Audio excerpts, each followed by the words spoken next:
قال النبي صلى الله تعالى عليه وآله وسلم من تمسك بسنتي عند فساد أمتي فله عشر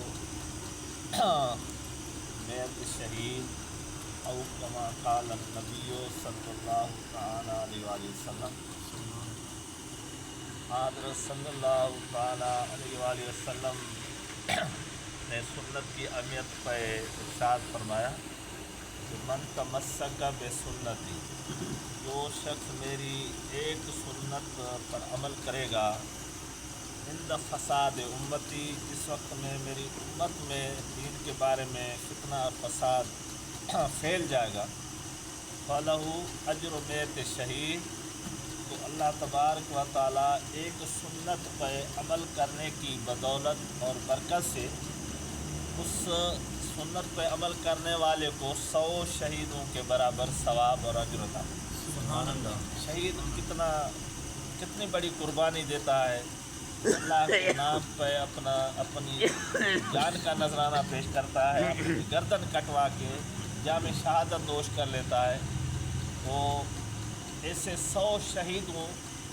کے برابر اس کو اجر و ثواب دیا جائے گا، جو فتنے فساد کے دجالی دور میں حضرت صلی اللہ علیہ وسلم کی ایک ادا، ایک سنت کو اختیار کرے گا. الحمدللہ آپ اور ہم بڑے خوش نصیب ہیں بھائی، جب ہم اللہ کے گھر میں مسجد میں آتے ہیں تو کئی سنتیں ادا ہو جاتی ہیں.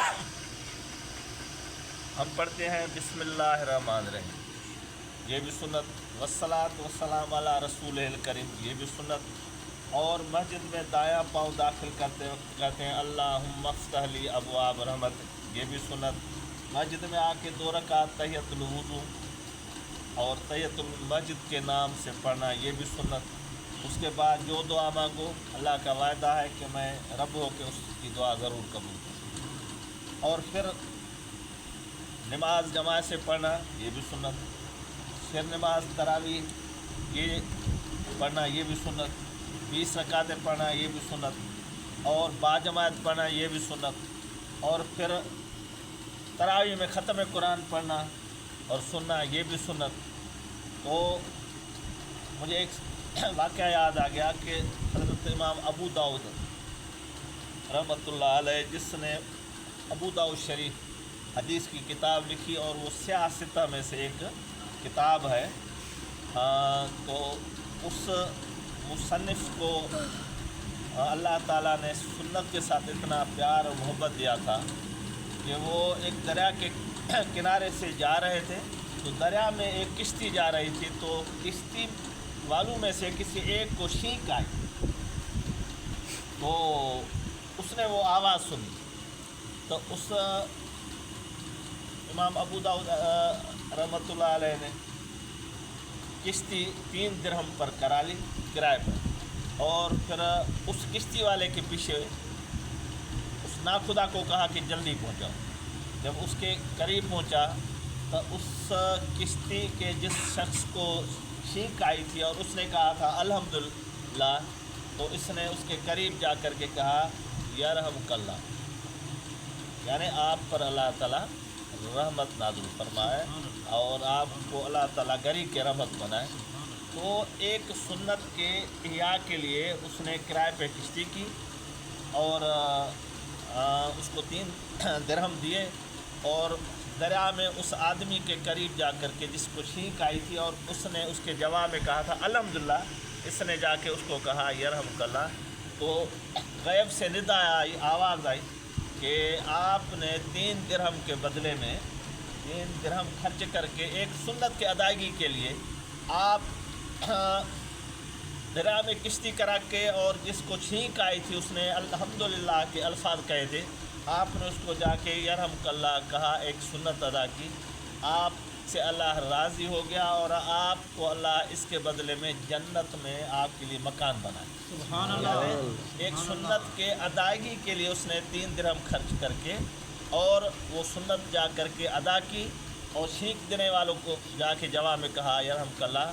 تو اللہ تعالیٰ کی طرف سے اس سنت کے احیاء اور ادائیگی پر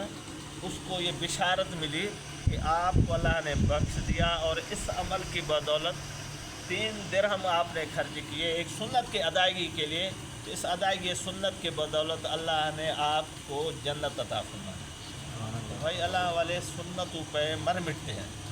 فجر کی 2 رکعت سنت جو پڑھی جاتی ہے، دنیا اور جو کچھ دنیا کی نعمتیں ہیں، جب سے دنیا قائم ہوئی ہے جب تک رہے گی، اس تمام نعمتوں کو، دولتوں کو، خزانوں کو ایک طرف رکھیں اور سنت فجر کا ثواب ایک طرف رکھیں، وہ اس پہ بھاری۔ تو بھائی اتنا سنتوں کی ادائیگی میں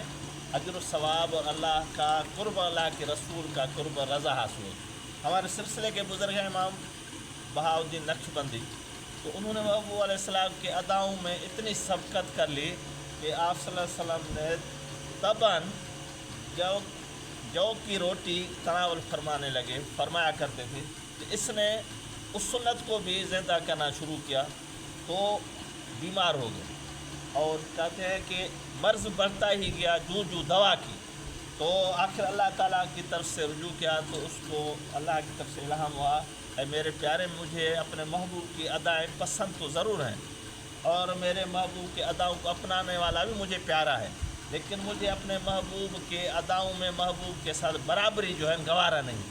میرے محبوب طبعی طور پر آپ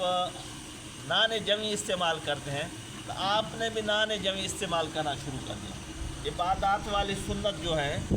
وہ بھی آپ ادا کرتے رہے، اور محبوب صلی اللہ علیہ وسلم کی جو سنن عادی ہے، عادت کے طور پر جو ادا ہیں، وہ بھی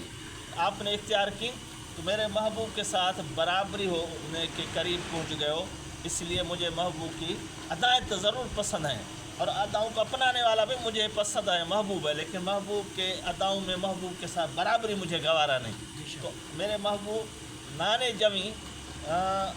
آٹا چھانے بغیر استعمال کیے، اب آپ نان جمی میرے محبوب کی ادا میں ضرور استعمال کریں، تناول فرمائیں، لیکن ان کو چھان کے استعمال کریں تاکہ میرے محبوب کے ساتھ برابری نہ ہو۔ تو بھائی اللہ کے کامل بندوں کو جو مقام ملا ہے نا، قرب الہی، معرفت الہی، ولایت، یہ آپ صلی اللہ علیہ وسلم کے اتباع کی وجہ سے، آپ صلی اللہ علیہ وسلم کے اداؤں پر مر مٹنے کی وجہ سے، آپ صلی اللہ علیہ وسلم کے اداؤں پر عمل کرنے کی وجہ سے۔ ایک بزرگ ہیں سفیان ثوری،